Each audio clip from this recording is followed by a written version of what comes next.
నమస్తే, welcome to our channel. నేను మిషాల్ని. AP liquor scam కు సంబంధించి ఎవరైతే నిందితులు ఉన్నారో వాళ్ళు 12 మంది ఈ నెల 26 వరకు విజయవాడ ఏసీబీ కోర్టు పొడిగించారు.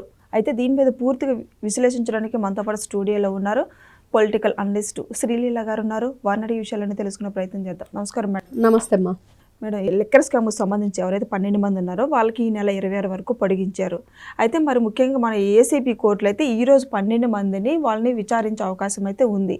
ఈ విచారణలో వాళ్ళు అనేక రకాల వాదనలు అయితే వినిపిస్తున్నాయి. దీని మీ స్పందన ఏంటి మేడం? ఇక్కడ మద్యం కుంభకోణంలో మరోసారి గెలిచి చూపించిన పొన్నవాళ్ళు ఏంటి అంటే 26వ తారీఖు వరకు రిమాండ్ వేయించాడు. అంటే ఇక్కడ ఒక విషయం, ఇక్కడ వీళ్ళు మాట్లాడే మాటలు తమకి అక్కడ ఎట్లాంటి సౌకర్యాలు ఉన్నాయని, అదేవిధంగా దొరికిన 11 కోట్లు రాజకేశ్వర రెడ్డికి సంబంధం లేదని మెమో దాఖలు చేశాను గతంలో నేను న్యాయం చెప్పటం, మిథున్ రెడ్డి ఏమో నాకు ఒక పూటే బయట నుంచి భోజనం వస్తుంది, 2వ పూట కావాలని, చెవిరెడ్డి భాస్కర్ రెడ్డి ఏమో నాకు వెన్ను నొప్పి ఉంది, పన్ను నొప్పి ఉంది, కన్ను నొప్పి ఉంది, నా 15 రోజులు కావాలి చికిత్సకని ఈయన. అంటే 75 ఏళ్ల వయసున్న నారా చంద్రబాబు నాయుడు గారిని మీరు అక్రమంగా అరెస్ట్ చేసి ఇష్టానుసారంగా ఎక్కడో నంద్యాలలో అరెస్ట్ చేశారు. మరి విజయవాడ కోర్టుకు తీసుకెళ్ళడానికి ఎన్ని గంటల ప్రయాణం పట్టింది వాళ్ళకి, ఎన్ని రకాలుగా ఆయన కూర్చోబెట్టి ఇబ్బంది పెట్టారు కారులో. అసలు ఎక్కడైనా సరే దానికి సంబంధించి ఇప్పటికి కూడా వీళ్ళ దగ్గర ఒకటి కాకపోతే ఒక్కడన్నా ఆధారాలు ఉన్నాయా, దాని గురించి చెప్పగలిగారా అంటే ఏది ఉండదు. మరి ఈ రోజున వీళ్ళు చేసింది అక్కడ కనిపిస్తూ ఉన్నా కూడా వీళ్ళు ఎన్ని రకాలుగా పోకడలు పోతున్నారో నిన్న జరిగిన కార్యక్రమంలో మనకు అన్నీ అర్థమవుతున్నాయి. ఆ కోర్టు ముందు ఎన్ని రకాలుగా వీళ్ళు వింత రకాలుగా స్టంట్స్ వేశారు. నిజంగా చాలా గొప్పగా యాక్షన్ కింగ్స్ అనమాట వీళ్ళందరూ. ఒకరేమో మా తల్లిని బెదిరిస్తున్నారని చెప్పేసి దిలీప్ అనే వ్యక్తి చెప్పటం. ఎందుకు బెదిరిస్తారు, ఎవరికేం అవసరం బెదిరించాల్సింది, ఇక్కడ బెదిరిస్తున్నారు అన్నాడు బాగుంది. ఎవరు బెదిరిస్తున్నారు? జగన్మోహన్ రెడ్డి బెదిరిస్తున్నారా? ఎవరు బెదిరిస్తున్నారు అది కూడా చెప్పాలి కదా. ఎవరు బెదిరిస్తున్నారంటే జగన్మోహన్ రెడ్డే కదా. బెదిరించాల్సిన అవసరం ఎవరికి ఉంది? కూటమి ప్రభుత్వానికి లేదు. నువ్వు ఎవరితో అయితే ఇట్లాంటి ఇల్లీగల్ పనులన్నీ చేసావో వాళ్ళు బెదిరిస్తారు. నువ్వు జైల్లో ఉన్నావు కాబట్టి బయటికి చెప్పకుండా ఉండటం కోసం. కాబట్టి మీరు చెప్పే కాకమ్మ కథలన్నీ కోర్టులో న్యాయమూర్తులు ఎవరు కూడా వినిపించుకోరు. ఎక్కడ చట్టం ఏ విధంగా ముందుకు వెళ్ళాలి, ఏ విధంగా ఈ స్కామ్ జరిగింది, ఈ రోజున చూస్తే అన్నీ కూడా ఎక్కడికక్కడే పగడ్బందీగా వీళ్ళు దొరికారు. ఆల్రెడీ రిమాండ్లో ఉన్నారు. ఇంకా ఈ కీలక దశలో ఉన్నప్పుడు ఇప్పుడు వీళ్ళకి రిమాండ్, ఇప్పుడు బెయిల్ ఎట్లా ఇస్తారు? ఇవ్వటానికి కుదరదు. మీరు రాష్ట్ర ప్రజల సొమ్ము అడ్డగోలుగా దోచేసి దిగమింగారు. మిమ్మల్ని ఎందుకు వదిలిపెట్టాలి? ఏ విధంగా క్షమించాలి? ఈ రోజున నాకు బాలేదంటే అసలు చూడు, చెవిరెడ్డి భాస్కర్ రెడ్డి చెవిగోసిన మేకల మరోసారి నిరూపించుకున్నాను, నేను చెవిగోసిన మేకలాగే అరుస్తానన్నట్లుగా. ఇంత ఇదిగా వీళ్ళు తయారయ్యారంటే ఎంత ధైర్యంగా మేము తప్పు చేయలేదని చెప్తున్నారు. డబ్బులకు మాకు సంబంధం లేదంటున్నారు. క్లియర్గా ఆధారాలతో సహా సిట్ అక్కడ ఏదైతే సమర్పించిందో నేను చూసాం. ఒక పెట్టెలో పెట్టి మరీ ఇచ్చింది. దాని మీద భారీ ఎత్తున ప్రజలందరూ కూడా స్పందించి ప్రశంసల వర్షం కురిపించారు సిట్ అధికారుల మీద. ఎందుకంటే ఏదైతే వీళ్ళు మద్యం కుంభకోణం చేశారో దారుణంగా మద్యం కాదు విషాన్ని అమ్మారు, ప్రజల జీవితాలతో ఆటాడారు. ఎంతమంది ఈ రోజున ఐసీయూలో ఉన్నారు, ఎంతమంది మంచాలకు పరిమితం అయిపోయి ఉన్నారు, ఎంతమంది బిడ్డల తండ్రిని కోల్పోయారు, ఎంతమంది ఇంటికి యజమానులు కోల్పోయారు, ఎంతమంది తల్లులు కోల్పోయారు బిడ్డలను. ఎన్ని రకాలుగా అసలు రాష్ట్రంలో వీళ్ళు చేసిన అవినీతి అంతా ఒకవైపు అయితే ప్రజల జీవితాలతో చెలగాట ఆడటం ఇది ఇంకా అంతకంటే దారుణం. అంటే మీరు డబ్బులు కూడబెట్టుకోవటానికి మీరు ఇష్టానుసారంగా డబ్బే మీ ప్రపంచం అయిపోయి డబ్బు పిచ్చిబట్టి జగన్మోహన్ రెడ్డికి. ఇక్కడ మొన్న వింటే దీనికి సంబంధించిన పూర్తి వివరాలు వీళ్ళందరినీ కూడా ఆ బెవరేజెస్ ఎండీగా కానివ్వండి, వీటన్ని డిస్టిలరీస్కి సంబంధించి వీళ్ళని నియామకాలు చేయడంలో ముఖ్య పాత్ర పోషించింది జగన్మోహన్ రెడ్డి. ప్రతి ఒక్కటి ఎవరిని ఎక్కడ నియమించాలన్నా కూడా జగన్మోహన్ రెడ్డి ఆదేశాల ప్రకారమే జరిగినాయి. ఆయన ఆదేశాల ప్రకారమే ముందుకు వెళ్ళారు. ఆయన ఆదేశాల ప్రకారమే ప్రతి ఒక్కటి కూడా ఏది చీమ చిట్టుకుమన్నా కూడా అక్కడ ఏం జరిగిందనేది ఆయన అధికారంలో ఉన్నప్పుడు ఆయనకు తెలియాలి అనేది జగన్మోహన్ రెడ్డి ఆర్డర్ జారీ చేశాడు. మరి అట్లాంటిది ఈ రోజున ఎవరికి మాకు తెలియదంటే చేసింది ఎవరు?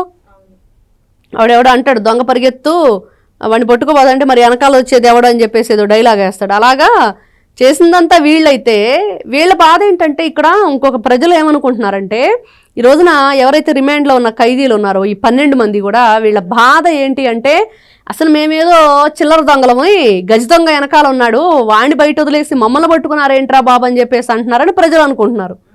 ప్రజలందరూ ఇదే మాట్లాడుకుంటున్నారు. మేమేదో చిల్లా చితక ఏదో ఆయన చేసిన దాంట్లో కొద్ది గొప్ప వెనకేస్తున్నాం. చూస్తే ధనుంజయ రెడ్డి, కృష్ణమోహన్ రెడ్డి అనే వాళ్ళు కూడా మరి కొంతమంది బినామీలను పెట్టి ఆస్తులు కొన్నారంట. జగన్మోహన్ రెడ్డికి తెలియదంట. ఇంతకు విషయం ఏంటంటే ఆయనకు తెలియకుండా వీళ్ళు కూడా కొన్ని కొట్టేశారు. అతనే పెద్ద దొంగ అంటే ఈ చిల్లర దొంగల్లో వీళ్ళు కూడా కొన్ని కొట్టేసిన దొంగలయ్యారు. అంటే ఇక్కడ విషయం వాళ్ళకు ఒక బాధ ఏంటంటే ఇక్కడ దొరికిపోవటం ఒక బాధ అయితే జగన్మోహన్ రెడ్డికి కూడా తెలిసిపోయింది వీళ్ళు కొట్టేసింది ఏంటనేది. ఇది ఇంకా బాధగా ఉండి ఏం చేయాలో అర్థం కాక ఇలా చెవిరెడ్డి భాస్కర్ రెడ్డి చెవిగోసిన మేకలాగా ఏ విధంగా అరుస్తున్నాడో. నువ్వు బ్రాహ్మణులు ఏదో పోషిస్తున్నాను, నేనేదో పెట్టానని చెప్తున్నాడు. పెడితే పెట్టావు, దానికి దీనికి సంబంధం ఏంటి? నీ చేసిన పాపాలు పోగొట్టుకోవడానికి అట్లాంటి కార్యక్రమాలు చేస్తున్నావేమో ఎవరికి తెలుసు. ప్రజలు ఈ రోజున అదే అడుగుతున్నారు. నువ్వు మద్యం కుంభకోణంతో సంబంధం లేదంటే మేము ఎవరో నమ్మము. ఎందుకంటే ఇతనికి ప్రద్యుమ్న అనే వ్యక్తి అక్కడ పరిచయం అయినాడు ఒంగోలులో. మరి ఆయన ద్వారా ఈయన నడిపించిన తీరు, మరి అక్కడ అతనికి ఇండిపెండెంట్ అభ్యర్థిగా ఆ రోజున ఎందుకు దాఖలు వేశాడుగా నామినేషను సార్వత్రిక ఎన్నికల్లో. కాబట్టి ఈ రోజున మద్యం కుంభకోణంలో చెవిరెడ్డి భాస్కర్ రెడ్డి, ధనుంజయ రెడ్డి, కృష్ణమోహన్ రెడ్డి, బాలాజీ గోవిందప్ప, ఇంకా ఉన్నారు దాంట్లో కొంతమంది, మిథున్ రెడ్డి, వీళ్ళందరూ కూడా ఎన్ని రకాలుగా దోచుకున్నారు అనే దానికన్నా ఈ రోజున ఎన్ని రకాలుగా తప్పించుకునే ప్రయత్నాల్లోనే వీళ్ళ మాటలు వినిపిస్తున్నాయి. ఏది కావాలన్నా ఏది చేయాలన్నా సరే మరొక్కసారి పొన్నవోలు సుధాకర్ పోరాడి ప్రశ్నించి బెట్టకేలకు వీళ్ళకి ఈ నెల 26 వరకు కూడా రిమాండ్ విధించాడు, పొడిగించారు. అవును మేడం. మరి ముఖ్యంగా చూసుకుంటే ఇక చివరి దశకు వచ్చే టయానికి లిక్కర్ స్కామ్ సంబంధించి ఇక మళ్ళీ పొడిగించారు 26 వరకు. అయితే ఇక ఇప్పుడు సిట్టి విచారణలో ఇప్పుడు ఏసీబీ కోర్టులో 12 మందిని హాజరుపరిచారు. అయితే వీళ్ళు నిజాలు ఒప్పుకుంటారా లేదా అంతిమ లబ్ధిదారు అని పేరు చెప్తారు, ఏం చెప్తారు మేడం? అరెస్ట్ ఇక్కడ మొన్న ప్రిలిమినరీ ఛార్జ్ షీట్ ఒకటి దాఖలు చేశారు. తర్వాత దానికి ఇంకోటి అడిషనల్ ఛార్జ్ షీట్ ఒకటి దాఖలు చేశారు. ప్రిలిమినరీ, అడిషనల్, ఇంకా ఫైనల్ ఇంకోటి ఉండిద్ది. దీంట్లో మనం చూస్తే బాలాజీ గోవిందప్పకు సంబంధించి భారతీరెడ్డి పేరు దాంట్లో వచ్చిందని చెప్పేసి మనకు వినిపిస్తుంది. 200 పేజీల ఛార్జ్ షీట్ ఏదో. అది కూడా వీళ్ళకి సంబంధించిన అన్ని డీటెయిల్స్ కూడా వాళ్ళు ఒక ట్రంక్ పెట్లో పెట్టి తీసుకువెళ్ళటం. మరి దాంట్లో కూడా వీళ్ళు ఎన్ని రకాలుగా అవకతవకలు చేసినవి, అసలు ఎవరి ద్వారా డబ్బులు నడిచిందంటే రాజకేశ్ రెడ్డి అనుచరుడైన మరి ఈశ్వర్ కిరణ్ కుమార్ రెడ్డి అనే వ్యక్తే మెయిన్. దీంట్లో డబ్బులన్నీ కూడా ఎక్కడి నుంచి ఎక్కడికి మనీ లాండరింగ్ అంతా అతనే చేశాడు. మరి ఈ విధంగా జరిగి ఇన్ని రకాలుగా వీళ్ళు ఈ రోజున బయటికి చెప్తారా అని మీరు అడుగుతున్నారు కదా. నిజంగా వీళ్ళు చూసాను దిలీప్ అనే వ్యక్తి ఏమంటున్నాడు, నా తల్లిని బెదిరిస్తున్నారని. ఎవరు బెదిరిస్తున్నారు? బెదిరించడానికి కారణాలు ఏంటి? మరి ఎందుకు బెదిరించవలసిన అవసరం ఎవరికి ఉంది? నువ్వు జైల్లో ఉన్నప్పుడు అంటే వైఎస్ఆర్సీపీ పార్టీకే ఉందని ప్రజలు చెప్తున్నారు.